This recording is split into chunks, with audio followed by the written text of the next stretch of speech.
tries to mug you? What? What if your government tries to throw you in a can? What?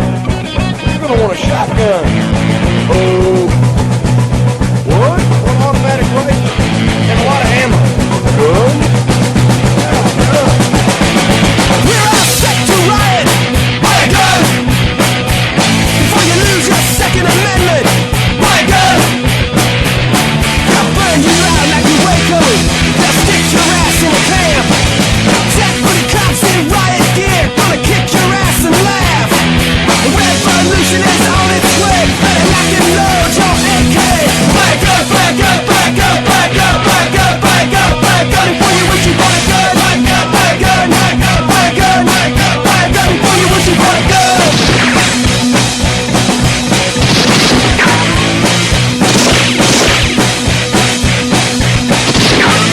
We're all set to riot. Buy a gun. Before you lose your Second Amendment. Buy a gun. They gave your money to the banksters. They stole your pension funds.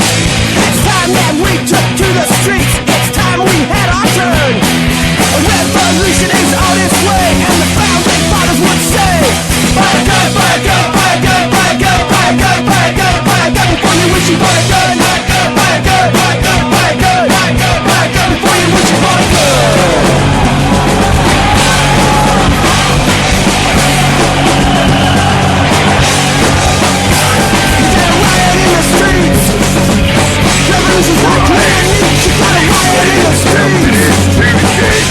We are live. PrimerTime, right on TV. My name is Michael, and honestly, I don't think that opening pickle jars is a good indicator of health. Okay, I'm Nicholas, and I don't know where that came from. Last night, Hillary went on the Jimmy Kimmel show, our fine Irish friend Jimmy Kimmel, and she proceeded to show her virility by opening a jar of pickles. And Did she drink the entire contents? No, she did not, but that's just proof enough right there that she is the one for this nation. She can open up pickle jars. I'm sure that she gave those pickles to all of our lovely immigrant friends, and she probably at some point the government spent like $14 billion on pickles, and then we went and dropped them to ISIS in, a humanitarian effort. How you doing, dude? It's been a heck of a week.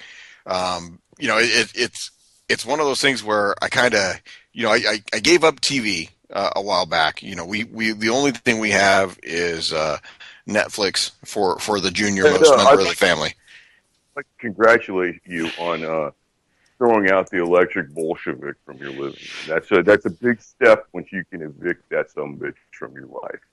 Yeah, well, I mean, for me, it's one of those things where, I tend to have a little bit more access to information than the average bear, information that's getting briefed at pretty high levels of our government. And, that soon come to an end because I'm, getting close to retirement and I just won't be having access to it. But, then you'll have to get CNN again, won't you? No, because at what point when you have Don Lemon and the other resident guy over there, what's his name, Anderson Cooper, when they can cut off their actual guests as soon as they start to criticize Hillary, and they try and give you the idea that they are, they're the journalists, their integrity is above reproach. There's absolutely no reason to believe that they would let their prejudices get involved in the news that they're reporting.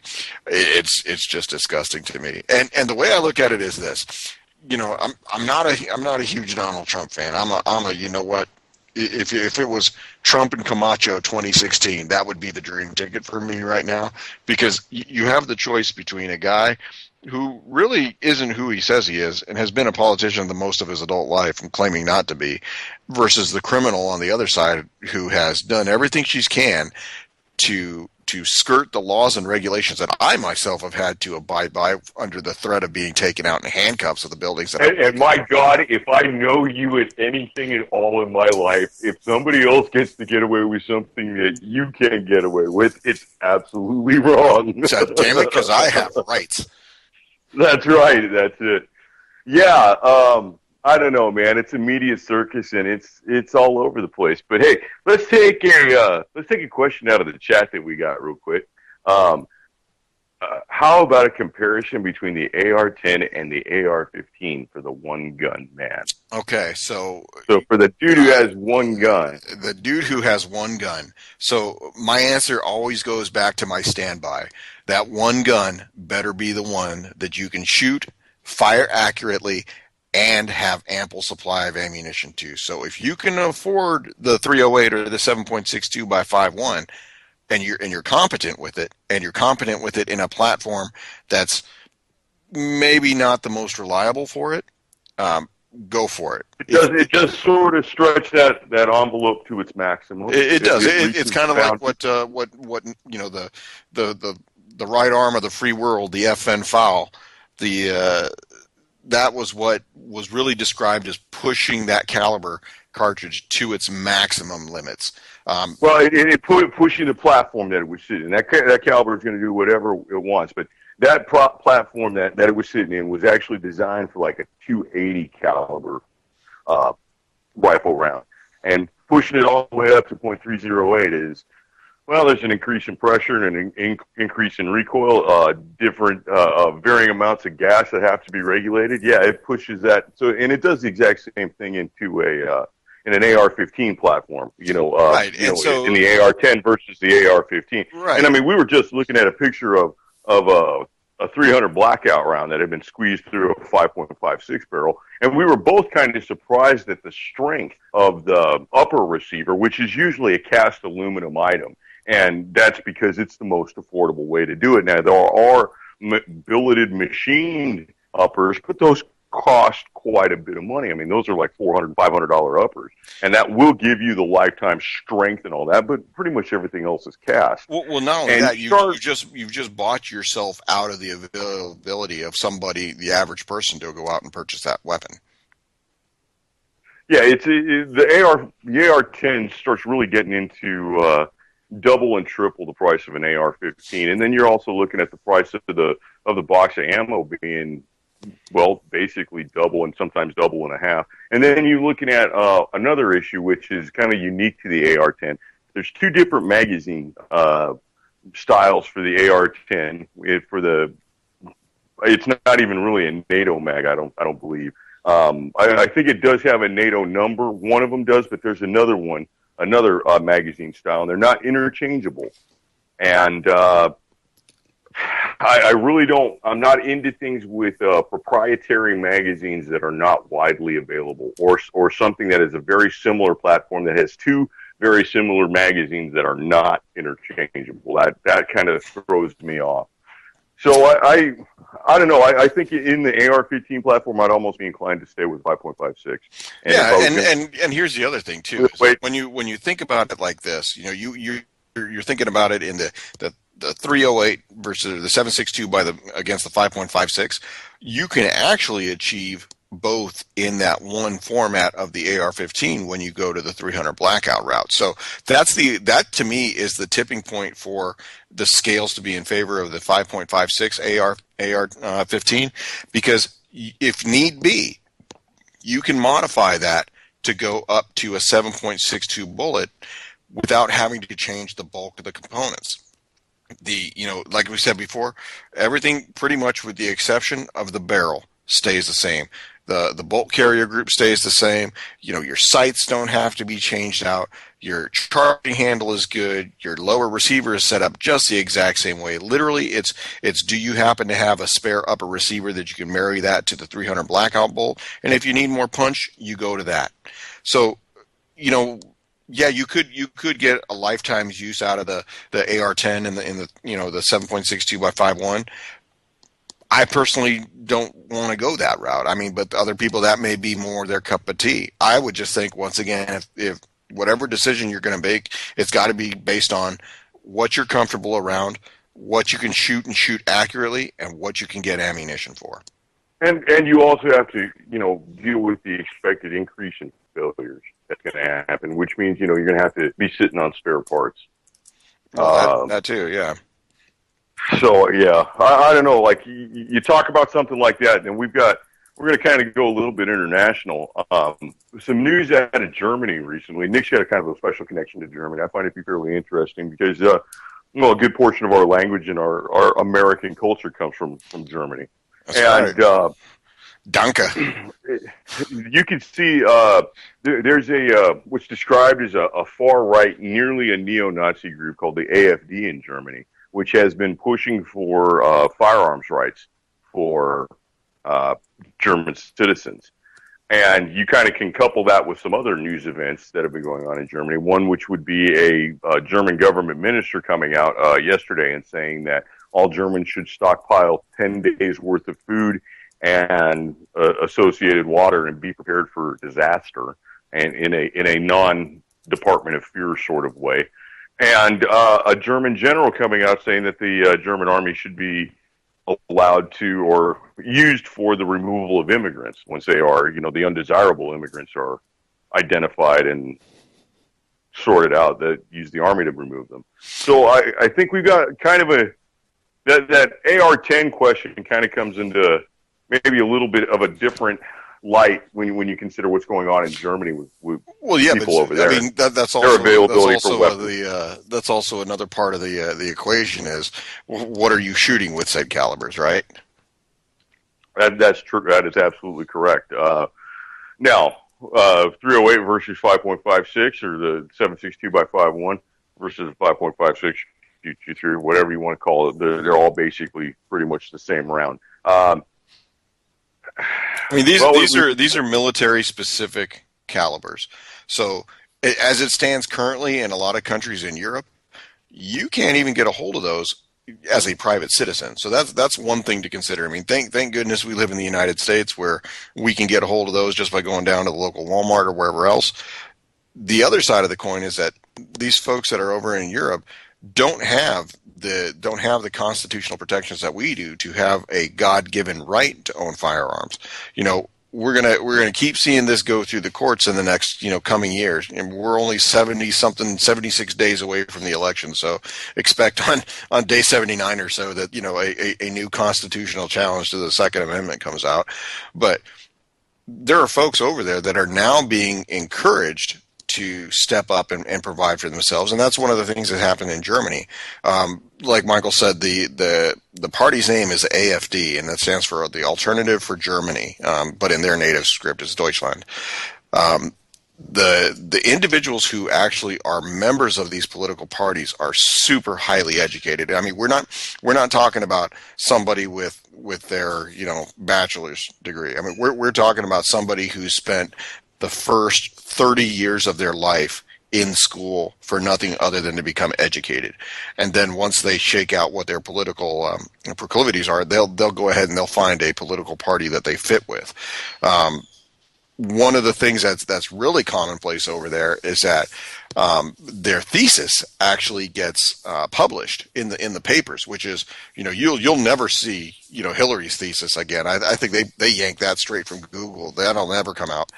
And that's one of the things that actually took down one of their ministers of defense. His college thesis was plagiarized, and he came out and said, "Yeah, I did it, but you know what? I'm a baron, and I'm descended from royalty, so I don't give a hell. It doesn't matter."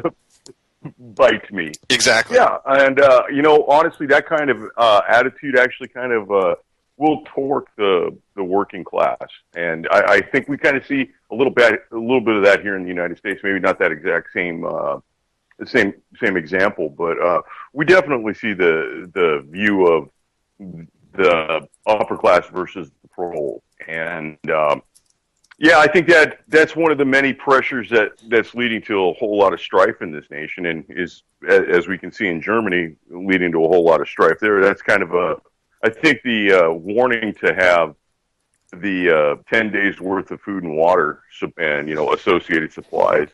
It's kind of I'm not going to call it momentous, but it's really an eye raiser. Oh, it's not necessarily an area that's known for natural disaster. No. And they'll get rain, but they'll have flooding and they'll have things associated with that. But when you think about it, when you think about North America, you think of Canada and you think of the United States as pretty stable countries, good with disaster relief. Well, although it may be slow, we can generally get the job done. Germany in Europe is thought of much the same way. It's the economic powerhouse. It is basically the full faith and backing of the European currency, the euro, and people want to go there. They don't necessarily want to go all the way to Sweden from Syria, but as long as they can make a stop in Germany, chances are they're never going to leave, because the social system set up there is geared towards bringing in immigrants and getting them to stay, because they just don't have the population growth, which is different from, say, a country like Russia, where they can create kids on their own.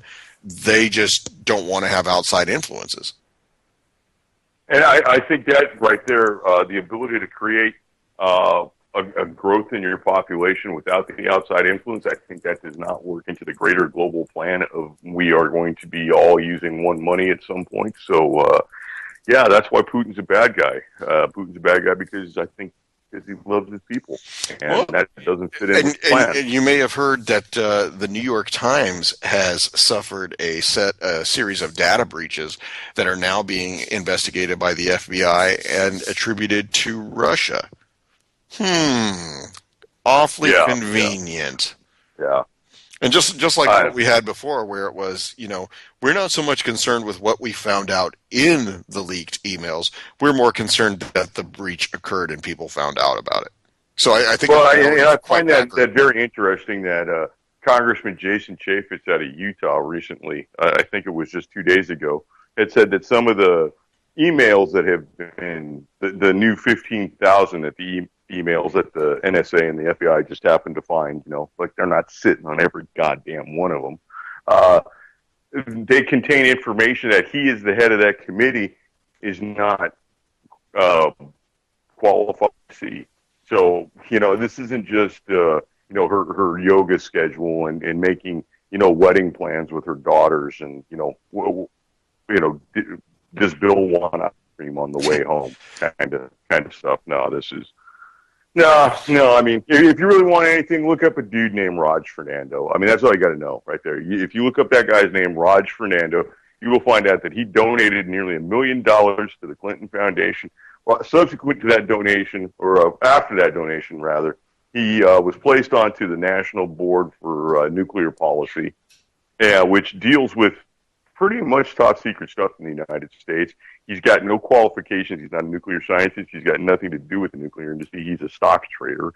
And, so he basically bought access. And, well, honestly, we're at war. We've been at war for quite a while now. It's a war on terror. It's a war on this. It's a war on that. And Hillary sold, confidential information. That's treason. That's firing squad. That's no longer 10 years in jail. It's only treason if it's somebody else, okay? And if she had the intent to be treasonous and blah, blah, blah. Well, and this is one of those things that, I hate to do a whole show dedicated to Hillary and her misdeeds, but, we've said it all before. They're so great and glaring and in your face. Well, a new one gets introduced every week, so it's like we have never-ending show fodder, But yeah, the problem is that you have, it's demonstrated now there is a different set of standards for the average citizen versus Hillary. We talked about the Navy sailor last week who was throwing up the Hillary defense. Well, guess who was just the right size to go to jail? Yeah, he got a year in jail and like $100,000 fine or something. Yeah, and he will receive a dishonorable discharge. Right. Yeah, and Hillary went on the Jimmy Kimmel. Glad he's getting shown the way out, because you know what? He's a bad dude. He's a bad dude, and he broke the law that we have established. And sometimes I wish that other people would face the same type of justice, but it's just not in the cards. I think that this distaste and displeasure that's occurring in the nation is going to rouse the people from their gigantic apathy, and apathy usually leads to a great big ugly struggle. Yeah. So, that's what we are. So So we are a firearm show, so let's talk about some firearms. I got a chance to play with an FN57. Yeah, how did you like that? How is the cop killer? The cop killer plastic weapon. It's almost like a Glock 7 made out of ceramic. Costs more than I'm making them. So one of the things that for folks that may not be aware, the reason I call this a cop killer was this is widely portrayed by the media as the gun of choice of many of the Mexican drug cartels. Right, and there is an issue with the ammunition. This firearm was designed to defeat soft body armor, the firearm and the round. It's an interesting weapon. It's a polymer frame with a metal slide. It's got very interesting control placement, which is far different than most FN items.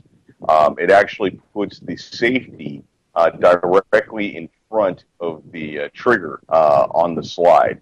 And I find that to be a very interesting and rather nice place to put it. It reinforces the keep the booger hook off the bang switch rule quite well. It's got an interesting, to me, it's an interesting point when you produce the weapon and you aim on target. To me, it seemed to point a little bit low. I was noticing I was having to tip the barrel up a little bit more, say versus a Browning, which to me every time points in the exact right spot. And so I was noticing that I was maybe a quarter second or a half a second slow, just because I had to bring that barrel up. But that being said, once I was on target, it was a laser. I mean, it was a very flat shooting. The bullet went exactly where I placed the sights. The 5.7 by 28 round that we were using was the FN Blue Box, which is an aluminum core bullet, which will not penetrate soft body armor. It's not. It doesn't have the surface tension to penetrate the soft body armor at the amazing speeds that it flies at. I think out of the handgun, it's at like 2,200 feet per second, and out of the rifle, which is called the PS90, I think it moves at something like 2,800 feet per second. I mean, it's insane for such a tiny little bullet. And honestly, it looks like a tiny, like a 2/3 scale or a half scale 5.56 round. It's really a zippy little thing. I thought the ammunition was quite pricey, $28 for 50 rounds. And that price at that store ranged from the $28 to, I think all the way up to about $40 for, I guess it was newer production. And the production seemed to be from Hornady, FN, which I understand now is Fiocchi actually produces it, and then FN rebrands it. And there is American Eagle. I didn't fire any of the American Eagle or the Hornady. It was just the FN stuff. And fired about 40 rounds out of it. It's a 20-round magazine in the pistol, and it seems like a hell of a lot more rounds than in a, I would say in a 9mm of comparable size. And I mean, it is more rounds, but they seem to go a lot quicker. There's not a lot of recoil to it. Right. It was I could see the use of that if you could get some of the different ammunition that could possibly penetrate the vest like it's designed to. It would be, I think it's a handy round. From what I understand, there are still the penetrator rounds available online, and they're quite expensive. Looking at probably about $2-3 bullet for those. A little bit out of my price range. This pistol ended up costing about $1,400, and I'm not buying anyone anytime soon. But it was a neat experience, and I can say that I fired one, and I don't have any kind of displeasure with it. It's just way out of my price range. Well, that's one of those things that when you go to buy something new, you're buying all the research and development that goes into it, so the price is going to be up a little bit. Me personally, I haven't had the opportunity to go ahead and shoot one of those. Were you shooting the polymer tipped rounds or no? No, it was a hollow pointed round, and from what I understand, that's just got an aluminum core in it. I did not use any of those polymer ballistic tips, and those I believe were priced a little bit more. Yeah, and those are And the from what ones I that are understand, often referred to as the cop killer rounds. no, I believe that there's the ones that have that ominous moniker to them are the Full Metal Jacket, and they come in a black box or a red box. And by that I mean the box is two-tone. It's white and blue, or it's white and black, or it's white and red. And the black and the red are the ones. And I think those are SS 109 or SS 194 or something like that. Yeah, 194 and 195. SS 109 are the 5.56. That's right. It's SS 194 and 195 are the designators for that ammunition, and it's you can find it on Gunbroker or some of the other firearms retail like websites. It's called. Say that again. Okay, it sounds like we might have lost Michael there for a second. One of the things that I wanted to bring up, we haven't had a chance to talk a lot about, is we deal with the AR-15s. One of the things that's out there is the opportunity for folks to buy surplus government barrels. And those government barrels come in the 14.5-inch lengths, which are basically only for the military. In order for a private civilian to be able to use one of those, he has to get it pinned and welded by a gunsmith for lack of not being able to have the tools themselves. That's one of the things that maybe a lot of folks don't know, haven't been made aware of, is that definitely need to make sure that you choose to have your parts and pieces inspected whenever you're building a rifle from scratch, and make sure that you're going out to purchase the correct length of barrel, because you'll see barrels coming in all different lengths, from short barrel rifles down to the AR style pistols. I've seen them, 7, 8 inches, 10 inches, and then the short barrel rifles, anywhere between 12 and 14 inches. Definitely got to make sure that either you're going the route with the ATF and getting the tax stamp for a short barrel rifle, or if you choose to buy one of those government profile 14.5-inch carbine barrels, that you go ahead and you get it pinned and welded by a gunsmith. Okay, let's discuss what pinned and welded means. There's a question about that in the chat. Pinned and welded would actually refer to where they will put a metal pin in, which will hit the barrel, and they will weld that, and it becomes a non-removable part, and that's what's required by the law. Right. And you had brought up the fact of having NFA paperwork and all that. Now, you kind of get into a really weird area here.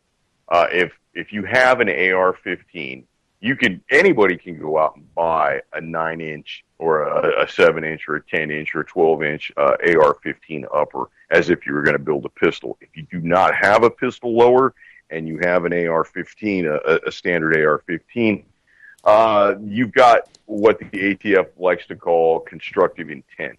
And that is another one of those things that they like to bust people on. And, that's another, what is that, 2.5 years and $25,000. Yeah, the only thing that Hillary Clinton could get out of.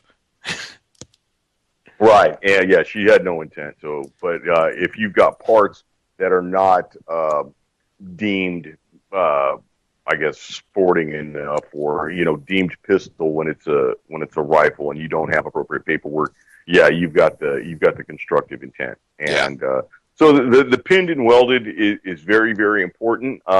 I have heard of people trying to get away with doing something stupid like JB welding or epoxying it to it.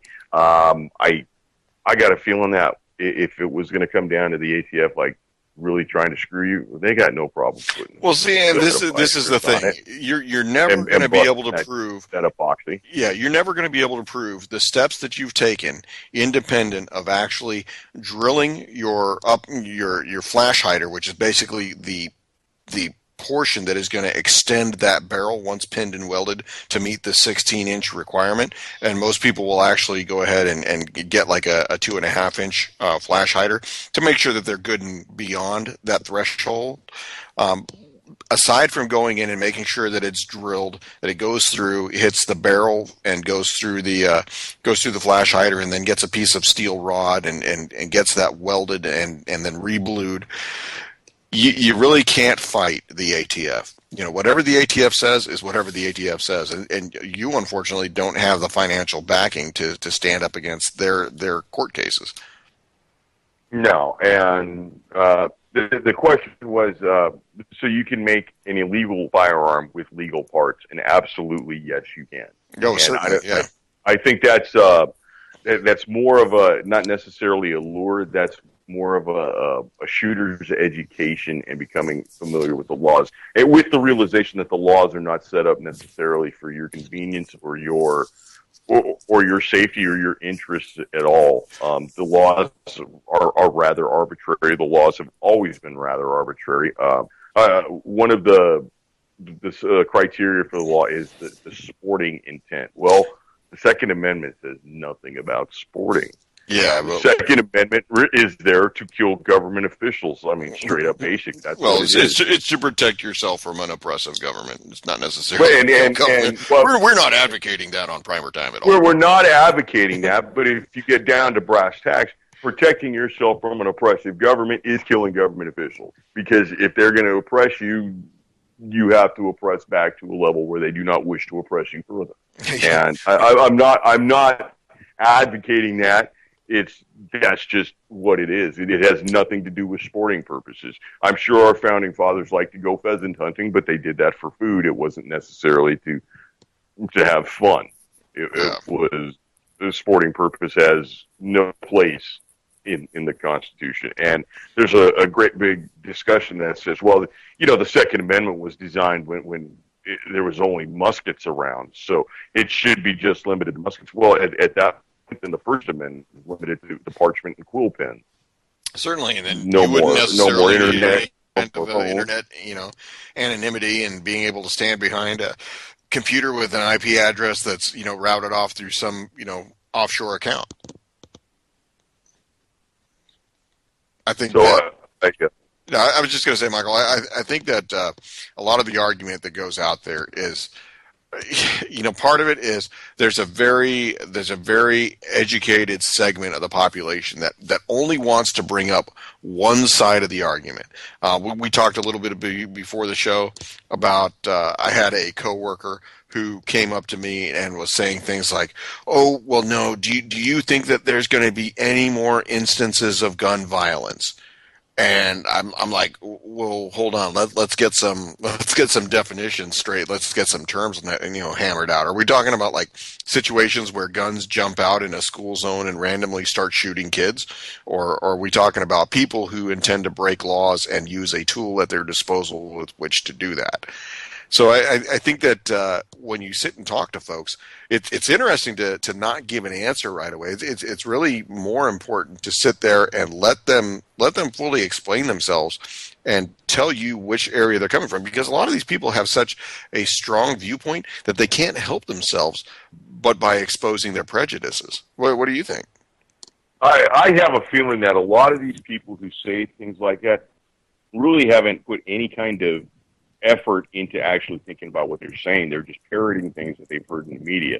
The gun violence argument really cracks me up, as if gun violence is any worse than hammer violence or pipe wrench violence or knife violence or car violence or throwing acid in the face violence or setting somebody on fire violence or plain old beating the hell out of somebody with your fist violence. There seems to be an inordinate amount of fear placed on that, and we've seen that time and time throughout the media. And we've got, it's actually kind of interesting. It's a supposed icon of the United States. It's Captain America, Mr. Chris Evans. Yeah, the actor portraying such has come out and he is fully in the camp of the gun banners. He stands with Mara. Stands with Mara Healy. Thank you very much. I know whose movies I will be pirating and not paying for now. I know who I will be talking mad shit about every time I see him. It's just more of the Hollywood mindfuck that's going on with this and leading to people asking questions about the mythical gun violence that is no worse nor better than any sort of regular violence. We've also got another movie coming out. It's called "Is That a Gun in Your Pocket?" And it's a update of a Greek play, Lycitia, and basically it's the idea that the women will withhold the poontang until the man gives up the rifle. And full of, from what I've seen in the trailers, I've not seen the movie. I will not go see the movie just based on the premise of it. Every sort of gun cliche and gun owner cliche you can come up with, including a child taking a replica, or what I'm going to guess is a replica, a C-96 Mauser to school and discharging it. And this leads the women to realize what sort of a danger that the whole community is in, and they refuse to have sexual relations with that man until he gives up the rifle. And we can see that this is now twice in about a less than a year span. This is Spike Lee's Chirac for rednecks is basically what it looks like. And yeah, people make movies think you're stupid. They think you are dumb. Yeah. Well, you know, I get used to it. Well, I'm fairly used to it, but I don't like it at all. No. And I mean, this is one of those things that this is going to be a date that, you know, somebody who has a strong opinion about guns is going to go out there and take her unsuspecting boyfriend and say, yeah, this could happen to you. Don't bring guns home. I find it, if you look at what the ancient Greek play was, it's actually, it's got no historical significance other than it's a very old comedy. It's not a representation of history other than it was written at a historical part of, you know, our great past. Just in the fact that you've got these Greek warriors who were, you know, basically savages. They killed and, you know, maimed and had no compunction in who they killed in battle. Yet their wife is going to discharge them or not discharge them, as it may be, in their time of need. And you know, you read it, and this is almost a family show, so I'm not going to talk about, you know, the predominant sexual characteristics of the man and their state of readiness or not. But that's what the storyline gets at, these men running around like that and the women having the ability to control them. So, I don't know. I mean, if you really want to start playing the silly stuff, well, isn't that awfully sexist? Oh yeah. Yeah. So you can't throw that word around. Yeah. So, I don't know. It's Spike Lee's Chirac for white folks. And, honestly, Spike Lee's Chirac didn't do very well. Yeah. And I hope to God this movie doesn't do very well. Well, you know, if he would have named it Chicago, I think he would have got a certain demographic to go for it. I think that's already Chicago is probably a little bit too accurate. I've seen recently, actually today in the Chicago Sun-Times, they're calling for no longer do we need a war on drugs, now we need a war on guns. And once again, it's talking about the proliferation of violence in Chicago, focusing on the firearms and not focusing that basically all the violence happens in three distinct neighborhoods, which are... I'm going to guess. Low or low-cost housing units built by the city for certain underperforming segments of their population. Absolutely. That's what it is. And I mean, there's a lot of things that are associated with that. There's no jobs. The education system in that area is crumbling. I mean, Chicago's had, just in the last 2 or 3 years, they've had several days where teachers just go on strike because they don't make enough money. The school doesn't have enough money to provide school lunches. There's no money for air conditioners in the budget. There's no money for electricity. The school didn't open that week. So you've got a lot of things that build up to it. And honestly, the first step, if you wish to reduce inner city violence, is you eliminate the drug war. Yeah, well, you know, the That problem is also is that individual responsibility comes in there, regardless of individual responsibility regardless of comes having to get rid of the drug war, the war on poverty, because that's all it is. It's just an excuse to say, hey, we do not believe that you, as a citizen of that town or community, are a product of your own, you know, your own environment and what you want to be. We believe that there's an external factor for why you're dead, broke, and tired. and well, honestly, if you're born into that, it is hard to break out of that. It takes probably a lot more work than most people are willing to put out, and we can see that. I mean, and if you really want to, you can go back to LBJ, who said, you know, give me this welfare package, and I'll have these people voting Democrat for the next 200 years. Well, not I only mean, that, you know, the whole thing when it and came he to said it a completely different way than I would say it. well, I said yeah, it right there. He but said when it in a way that it's able to be said on CNN without a bunch of beeps. well, the problem is that you know when you had his Great Society plan go out there, he basically said that no longer was it going to be what you can do for your country. It was going to be the pursuit of happiness is going to get you everywhere so long as you go for the common good. And that common good just came to be as long as you work for the society, you're going to be able to pursue your happiness. And the common good now is you become a dependent of the state. You will basically do whatever you need to do. So you get the gummy bears. So you get a little bit more macaroni and cheese. So you get some more Soylent Green. There you go. That's coming And, down to. and Soylent Green is people. Yeah, yeah. So I'll tell you what. I like to just for a second. I like to give a shout out to Cracker, who has re-entered the workforce, and who I am sure. In speaking of Soylent Green, and I don't know when the last time you saw that, but the J. Edgar Robinson character in that movie was an old-time cop, and they called him Book because he knew everything. And I got a feeling that Cracker is going to be Book at work very soon. So congratulations, man. Keep up the good work and put it to work, man. I know exactly what he's going to do with it. He's got himself a pretty neat little race car that he's building. So, yeah, I think it's kind of cool. yeah. Well, you know, here we are. It is what we got. Today is the 23rd of August. We are officially 8 days away from Dove season opener here in my beautiful and glorious Commonwealth. Wanted to talk a little bit about the 20 gauge. Seeing as that is a preferred load for some of the dove hunters out here, and I know that Texas is like the redneck Riviera, but it also is one of the better places to be able to shoot doves. See, what I am totally looking forward to dove season. I prefer to hunt birds more than I do anything else. I'm a little bit more social, and I find that when you hunt birds, it's easy to carry on conversations.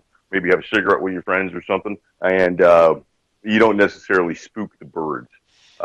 As they come in flying over you, they can't really necessarily hear you talking. Yeah. Well, if you're sitting in a blind, that's a little different than what we intend to be doing. We intend to be actually walking the fields, Dick Cheney style.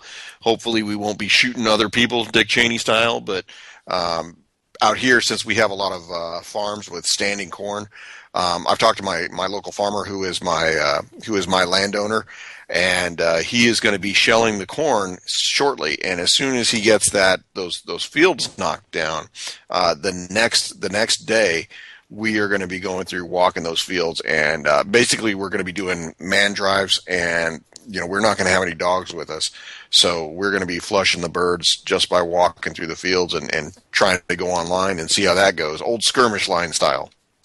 that's kind of neat. All right, so let's talk about the 20 gauge real quick. I've actually got one right now in my hand. I've got a Federal Field and Range. It's a 2.5 and to 7/8, and it's 2 3/4 inch long, and it uses number 8 shot.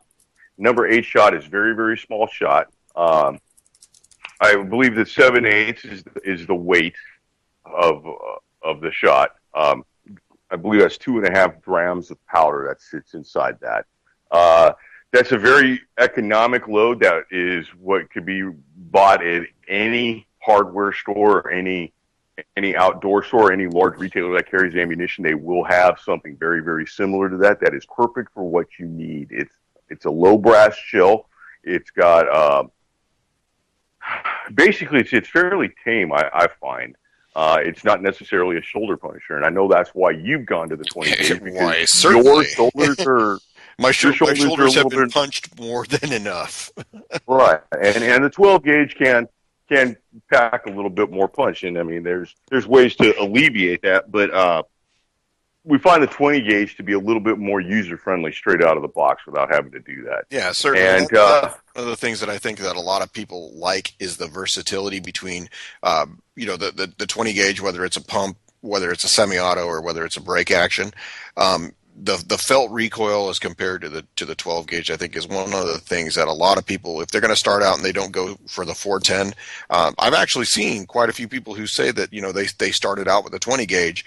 And then as they progressed, they sold it, went up to the 12 gauge, and then a year later were kicking themselves in the ass because they thought, you know what, I could do everything the 12 gauge could do with the 20. I just couldn't do it at such a long distance.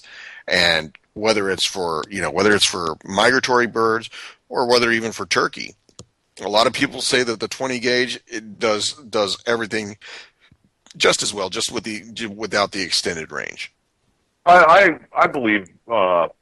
I'm with you on that. Now you are going to get smaller loads out of, and we'll use double aught buck for an example, or triple aught buck. Triple aught buck in a 12 gauge usually gives you 9 pellets in a 2 3/4 inch shell. It's the exact same size pellet in a 20 gauge, but you have less room. So I believe you get 6 in the 20 gauge shell. If you're a good shot, you're putting them all on target. That'll do it. Well, and the way I'm looking at it is this year I'll be using the semi-auto, so it is a Winchester 1400, and that is a internally plugged magazine. So it is from the factory. It's plugged with a 2-shot magazine. I have fit 1 in the chamber, so for a total of 3 rounds. But mine doesn't like that for some reason. It will have a problem feeding that second round after you shoot the first one inside the chamber if you don't just load the 2 and go from there. So that's one of those things that a lot of people need to be familiar with is, number one, what your state's regulations are for not only the number of shells that you can carry inside the shotgun, but also the size shot requirements. Out here, we have a requirement for nothing greater than size 6 shot for turkeys. And then for dove as well, there's a requirement. So that's one of those things you really got to be up to speed on. Your number 4 shot is like what's really desired for turkeys. Number 4 shot comes out to be 177 caliber BBs, and I think you get, I want to say you get 125 or 122 or something like that in a number 4 that's got in a 2 3/4 inch shell. So that's kind of odd that you can't use that size for turkey. I find that to be fairly interesting. And then something not a lot of people talk about. The 20 gauge is just as versatile in the 12 gauge in the fact that there is the low cost. Like I was holding up the federal field load. Those are $3 to $5 a box wherever you can find them. Sometimes maybe $6. Now the prices have gone. 25 rounds a box. What do you think of the Black Cloud ammo? I think it's expensive. I think it's really expensive. I've used it and it works, but it's like $10 a box versus, or now it's like $12 a box versus everybody else's stuff that's $5, $6, $7 a box. But I will say that you can actually see a black cloud when you do fire it. It's good stuff. It's just expensive. But I was trying to get at it, like even though that stuff's good stuff, it's not necessarily a good home defense or even a something to take a larger animal with, the bird shot rounds. Right. And an easy way to do that is to make yourself a glue slug. I'm not necessarily a fan of the wax slugs because I live in an area that's less than temperate. it is hot as Satan's armpit here sometimes. So I don't have faith in the wax retaining the integrity and not separating from the shell and dislodging itself down the barrel, and I get some kind of wicky kaboom. But it wouldn't happen with hot glue. And basically, you can turn any shotgun shell with birdshot, you can turn that into a frangible slug with the application of the hot glue. And I'll tell you, you start looking up the price of frangible, factory-made frangible slugs, and you're looking at $2-3 a piece, and you can do like 2 boxes out of one long stick of hot glue. And it's actually fairly simple. You just cut the top off, dump out your shot, throw in a squirt of hot glue, dump some shot back in, another shot of hot glue, dump some shot back in. So you do it, and then seal the top with the hot glue, and that becomes a pretty wicked slug. I suggest anybody give it a try. Just do yourself a favor if you like. Follow some basic safety rules.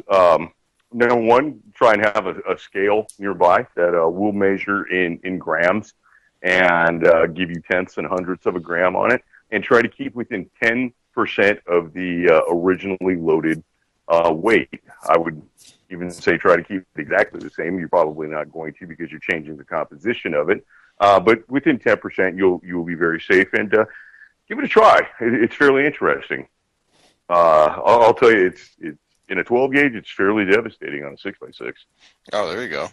Well, that's one of the other things coming up, is that people are going to be wanting to start for fall turkey coming up too, and that's one of the things where your shotgun is probably going to need a scope. Not to say that you can't take a turkey without having a scoped shotgun or something that's on a cantilever. But that's something that's going to give you a little bit more confidence when you go to shoot it versus, say, shooting a dove where, you're hoping that the dove is flying somewhere into the cloud of ammo, versus where on a turkey you really want to target a specific area of the bird for not wanting to destroy the meat. Right, and that's where I think you get the wisdom of using that number 4 shot. You put enough of those into the head and neck of the turkey, and it will drop. And you may not get the same result with number 8 shot or number 7.5 shot, which are much finer, smaller pellets than the 177 BB that everybody's pretty much familiar with. Yeah, well, and that's one of those things that when I get off my butt and I figure out a way to do it, I do want to put a set of new fiber optic sights on the shotgun that I have. That way I can go ahead and have a little bit more confidence in it. I noticed that when I did take it out to the range at the National Forest, when I was shooting slugs out of it, which were the federal slugs, they shot a little bit low and to the right of where I was aiming. So I don't know if that was a disconnect between the way my eyes perceive, the bead sights, versus the way that they actually lined up. But that's one of those things that I think, as compared to you, I've never really been very fond of shooting things in the air. Shooting things going away from me, not so good at. Shooting things coming at me, I'm very good at. I think you've got training for that. Yeah, definitely. Well, the interesting thing was that before I left Germany, there was a annual shooting event, and part of it is it's basically a combination of rifle and shotgun, and they give you a score because you're shooting not only standing static targets, you're shooting both the running wild boar target and the running hare target that's with the shotgun. You're also doing a combination of skeet and trap, and the stuff that was going away from me, I think that's the skeet portion, I absolutely bombed it. But when it came to the trap, as I moved around the semicircle and had the clay pigeons flying out of the towers, I tagged every single one of them. So, I mean, I think that there's got to be something, for me at least, that my eyes are not comfortable with judging the distance and, knowing when to pull the trigger versus, where that shot cloud is going to end up impacting the pigeon. Well, and honestly, the best way to do that is just to get out there and shoot a whole bunch. Right now, we're lucky where the ammunition is cheap enough where you can get out there and you can figure out exactly what it can do. And you can do that with as little as 2 boxes. You can become a master of your shotgun with as little as 2 boxes and some dedicated practice. Yeah. Well, hey, Michael, we need to go ahead and hit some firearm safety. All right. First rule of firearm safety is every firearm is loaded until you physically and visually ensure and inspect that it is not loaded. Rule number 2, please keep the muzzle pointed in a safe direction at all times. Don't cover anything you do not wish to destroy. Rule number 3, know what your target is and know what is beyond your target at all times. And finally, rule number 4, the most important rule, and something I think that FN was looking out for in the production of the 5.7, is keep the booger hook off the bank switch until you're ready to discharge the pistol. Keep the finger outside of the trigger guard, off of the trigger until you're ready to fire the gun. There you go. So, now that we've done our part for the safe and, well-intentioned use of a firearm, when do you think you're going to get a chance to go out and shoot next? I might try and get out and go this weekend. I've got a friend who is trying to make his mind up about his 22 Magnums, and I think he wants to give him a one last hurrah. And 22 Magnum's an interesting bird. It's a little bit probably about 35% more powerful than a 22 long rifle. But the ammunition is not cheap. It's not readily available now at this time. 22 Magnum's kind of hard to find. The firearms it's not unlike the 22 Remington Magnum. But that would be a center fire round. This is it's a rimfire round, and it's almost the same exact production as the 22 long rifle. We've seen the just lack of 22 long rifle in a lot of places. I mean, it's just starting to become alleviated now in many places. Up north, it's still pretty dry. Yeah. But I mean, that's just because it's up north is just about every other state. Right. And so he wants to make the decision on the 22 Magnum, and he's kind of a 22 Magnum freak. So I think this is kind of a big step. But I'll tell you, I think it kind of goes along with the mindset of people who are kind of preparing for what's coming down the line. You see a lot of people who 2 years ago would have said that you are a crazy, insane conspiracy theorist to think that nothing is, that any sort of thing is wrong and that anybody's actually out looking to not do you absolutely 100% right. Those same people are now buying dehydrated food and firearms and ammunition. So yeah, well, like I said, I've actually had 22 actually start being able to come in on a couple of the local retailers and actually survive through the week before everybody goes and buys it up. So that's one of those things that to me is a good indicator of that the production is actually catching up. And not only that people aren't just running out and buying every single thing that they can. I think I said before that in one of the local big box retailers, you have a limit, and quite a few of the people who are patrons of the store would go in there and purchase their limit. But before they did, they would go out and hide a couple of extra boxes throughout the store, like they were a bunch of squirrels.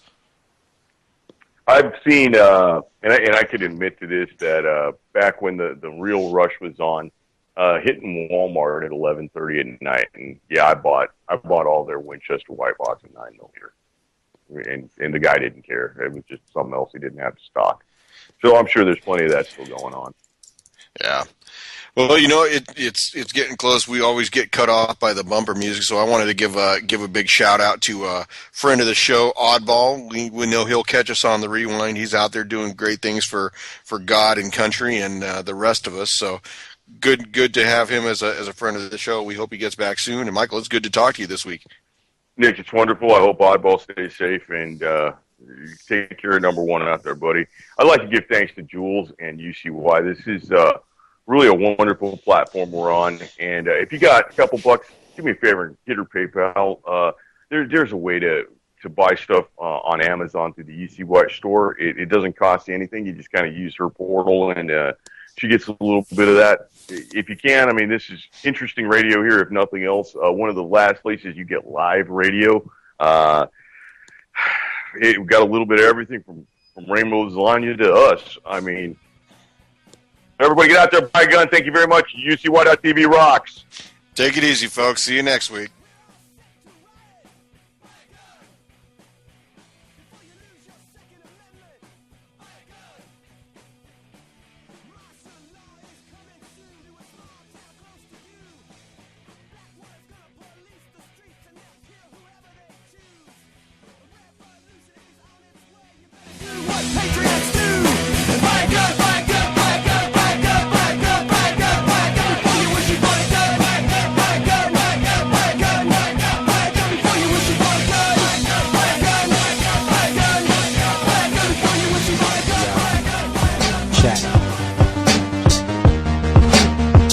keep it alive through these lines